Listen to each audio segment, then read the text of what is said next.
Bwana Yesu asifiwe, wana wa Mungu. Bwana Yesu asifiwe. Asalamu alaikum. Tumsifu Yesu Kristo. Jina langu naitwa Alfred, ni mtumishi wa Mungu. Na naomba tu nikupe kile ambacho Mungu ameniagiza kutokana na yanayoendelea. Tuombe. Baba Mungu mkuu, ninakushukuru na nakusifu. Ninaomba rehema na msamaha kwa yale yote ambayo yanaendelea. Na naiombea rehema na msamaha nchi yangu, taifa langu na Watanzania kwa ujumla. Naombea rehema dunia kwa ujumla. Baba, utusamehe, ututakase na damu yako takatifu, utuondolee makosa yote tunayojua na tusiyojua. Na yale yote ambayo Bwana Yesu unataka yafanyike katika mapenzi yako, tutumie kama vyombo kwa ajili ya kufikisha ujumbe na kufanya yale ambayo Baba yatasaidia ufalme wako, na hata siku yako ya kurudi tena itukute tuko tayari. Katika jina la Yesu tunatisha miili yetu, nafsi zetu na roho zetu. Amen. Bwana wa Mungu, naomba nikuambie kwanza kwamba haya si kwa sababu nataka unijue, no, au si kwa sababu nataka nipate viewers wengi, hapana, au si kwa sababu nataka nipate hela, hapana, wala si na interest yote na chama chochote cha siasa. Sina interest. Mimi sina kadi yote ya Chadema wala ACT wala CCM. Sina interest. Lakini nasimamia ile haki na nasimamia kile ambacho Mungu anasema. Wiki mbili, siku chache zilizopita Mungu amenipa maono na akaniambia waambie, wape siku 7, watangazie wale wote ambao wanafanya mambo ambayo hayampendezi Mungu. Aliwapa siku 7. Wanateka, wanaua, wale ambao wanafanya mambo ya uchawi, ushirikina, wale wanafanya mambo ya Freemason, wale wanafanya mambo ya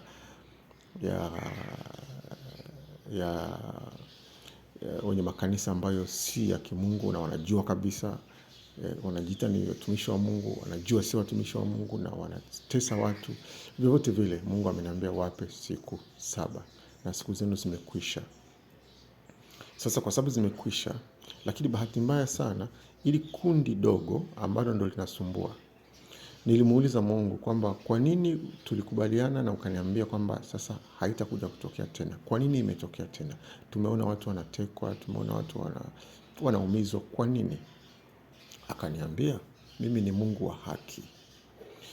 Nakumbuka tulikubaliana, lakini nimetaka niwape muda nione kama watajirudi na watakuwa na ile hofu ya kile ambacho wewe umeongea nilivyokutuma. Lakini kwa sababu wamepuuzia, wameignore sauti yangu, wameignore maelekezo, sasa hukumu iko juu yao. Huo mlango wa neema nimeufunga. Au ni watu ambao hawana huruma wala hawana hofu ya Mungu ndani yao.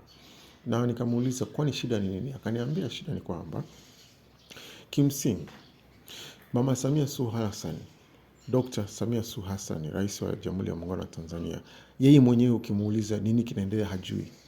Anashangaa. Ukimuuliza, ndivyo ambavyo Mungu ameniambia, sio maneno yangu. Ukimuuliza Mama Samia, yeye mwenyewe anashangaa nini kinaendelea. Okay, tujiulize kitu kimoja. Yeye ni mtu ambaye ndo sasa hivi anakwenda kwenye uchaguzi na tunategemea, sio? Yeye ndio atengeneze mazingira mazuri ya kuhakikisha anapata kula. Sasa kama ni yeye, hivi inakuingia akilini yeye ndo asababishe vurugu? Yaani yeye ndo aende avamie mtumishi wa Mungu? Wakati kama unakumbuka yeye mwenyewe ndo ametuma mpaka watu wanafanya kabisa, yani unaona kabisa anajitahidi kwamba pia hata makanisani watu wa msupport. Nafikiri tumeshuhudia wote. Alafu yeye huyo ndo aende katika makanisa, yeye huyo ndo avamie, ateke. Inakuingia akilini? Kwa hiyo okay, Mungu ambacho ameniambia anasema ni kwamba kuna kundi dogo ambalo liko naye, of course ni miongoni mwa serikali, ndio linamsabotage. Na kwa nini linamsabotage? Kwa sababu halitaki yeye ndo awe rais. Kwa hiyo wanafikiria kwamba kokote kule ambako yeye ndo ameshikilia, yeye ndo ana nafasi, anajulikana na anakubalika, wanataka waharibu. Lakini kitu ambacho Mungu ameniambia anasema whether wamefanya au hawajafanya, rais wa Tanzania ni Mama Samia Suluhu Hassan. Na nimeangalia baadhi ya mitandao, sio mtu wa mitandao sana, lakini nimeona kuna baadhi ya vijana wanasema rais ajaye ni Gwajima, ni Mungu amemwambia. Mimi nashangaa, sio ni Mungu yupo na maabudu. Lakini wengine wanasema tumeona kwamba Mama Samia anakaribia kufa, hakuna kitu cha namna hiyo. Moja, Gwajima sio rais, hawezi, sio muda wake, sijui labda baadaye. Lakini pili, Mama Samia Suluhu Hassan hakuna kufa leo wala kesho, hakuna. Mark my word, hakuna. Mimi Mungu tunaongea naye kama ninavyoongea na wewe unavyoongea hivyo. Hakuna. Na ni kitu ambacho nimemuuliza sana, ameniambia hakuna. Okay, nikamuuliza tena Mungu, sasa kama ni hivyo, kama hiyo ndio situation, kwa nini kipindi hiki tusiwape upinzani sasa? Akaniambia upinzani, shida ni kwamba bado wenyewe hawajakaa vizuri. Ndani ya upinzani wenyewe hawaelewani. Wangekuwa wameshirikiana, ingekuwa na nguvu sana na mamlaka. Wangekaa wakashirikiana, lakini hawaelewani. Kwa hiyo utaingiza nchi kwenye shida zaidi unavyoiona sasa hivi. Nikamuuliza kama ni hivyo, kwa nini kusiwe na serikali ya mpito, kwa na JV, kwamba kuna chama tawala na chama cha upinzani washirikiane kuongoza nchi? Akasema yani hiyo haitawasaidia, italeta tu migogoro ndani. Kwa hiyo sasa hivi ambacho mnatakiwa kufanya ni Samia Suluhu Hassan. Mnachokiona kwamba kinaendelea ni kwa sababu kuna watu wanamsabotage. Lakini kwa sababu sasa viongozi wa dini na madhehebu wameshindwa kusimama kwenye nafasi yao. Na kwa kweli niwaambie wana wa Mungu, katika vitu ambavyo vinamkasirisha Mungu ni sisi viongozi wa dini. Hatujasimama kwenye mamlaka yetu. Madhabahu ametupa, lakini madhabahu zetu hazina nguvu kwa sababu ya dhambi, kwa sababu ya tamaa. Tuko busy kugombania mamlaka, tuko busy kugombania sadaka, tuko busy kugombania vyeo. Mungu inamsononisha sana. Yaani tukisema kuhubiri injili sisi tunataka sadaka. Tunaweka viingilio kwa ajili ya watu kutuona. Yaani Mungu inamkasirisha sana. Kwa hiyo akaniambia sasa, mimi nimekupa mamlaka wewe. Yaani mimi, kwa maana kwamba the coming government itakuwa na amani zaidi na itaenda vizuri, kwa sababu tayari kuna baadhi ya watu ambao Mungu ameshawasimamisha, wataweza kuliombea taifa na kuweza kusimama kuhakikisha kwamba kuna amani ndani ya taifa.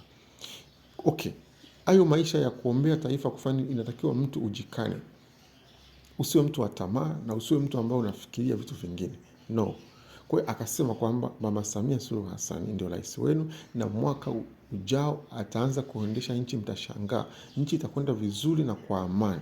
Na wale wote ambao wanamsumbua, wanamsabotage, utaona wanaondoka mmoja baada ya mwingine. Kwa namna yote ile, utawasikia wala utawaona, ni swala la muda tu. Kwa hiyo mwana wa Mungu ameniambia nikuambie, nikuonye, lakini pia nikutaarifu. Sio maneno yangu, ni maneno yake, wala si kwa akili yangu wala uzoefu wangu. Hii ni yeye mwenyewe amesema. Kwa hiyo the coming president for Tanzania ni Mama Samia Suluhu Hassan, whether tunataka hatutaki. Lissu atatoka na watashindana, na ushindani utakuwa mkubwa sana.